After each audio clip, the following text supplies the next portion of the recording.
शुभ सकाळ पिलामाने गतकाली आमे मधुबाबूंक त्यागपूत जीवन और आदर्श विषय आलोचना करिथिला। आजिर शिक्षादान पूर्व आस पाठटी को मने पकाइबा। हाँ सर। कहला पिले मधुस्मृति नामक कोठरी केउठारे अछि? महिला महाविद्यालय हता भितरे मधुस्मृति नामक एक कोठरी अछि। ठीक कहिछ पिले। एथर कहल मधुबाबूंक जोता कारखानार नाम कौन? मधुबाबूंक जोता कारखानार नाम उत्कल टेनेरी अटे। साबास, ठीक कहिछ। आस एथर पाठटी को आरंभ करिबा। मधुबाबूंकर शेष जीवन में सबले दारुण अभाव घटी रही हेले से अभाव तांकु तिले हेले विचलित करि पारु नथिला। जो खाद्य साण ओडिया खाए से खाद्य मधुबाबू नीतिदिन खाउथिले।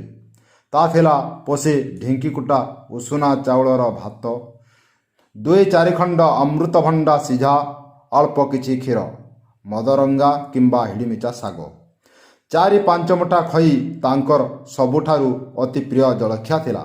जे मर्मे मर्मे ओडिया मानकर दुख दुर्दशा को अनुभव करुथिले से किपरि क्षीर बिकिथान्ते दुखी दरिद्र मानकु।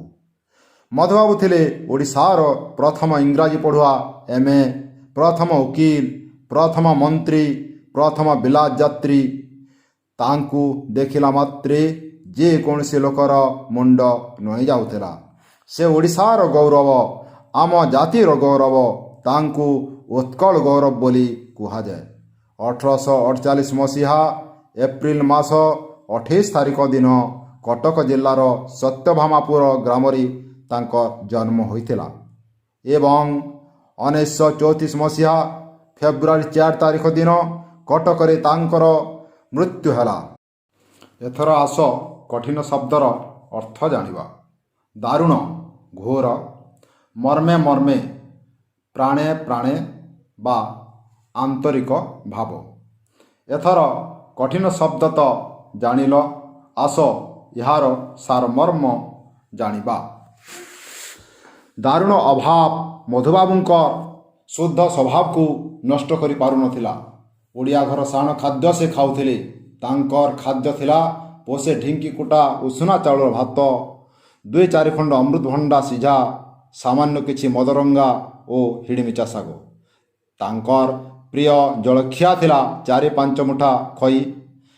प्राणरे, आचरणरे, खाद्यरे, वचनरे और बेश पोशाकरे मधुबाबू ओडिया मानकर कथा प्राणे प्राणे अनुभव करुथिले। एई बरपुत्र थिले ओडिशार प्रथम इंग्राजी पढ़ुआ, एमए, प्रथम वकील, प्रथम मंत्री, प्रथम बिलात यात्री। तांको देखिला मात्रे समस्त लोक हाथ जोड़ी मुंड नुआई दौथिले। से ओडिशार गौरव, आम जातिर गौरव, तांकु उत्कल गौरव बोली कुहा जाए।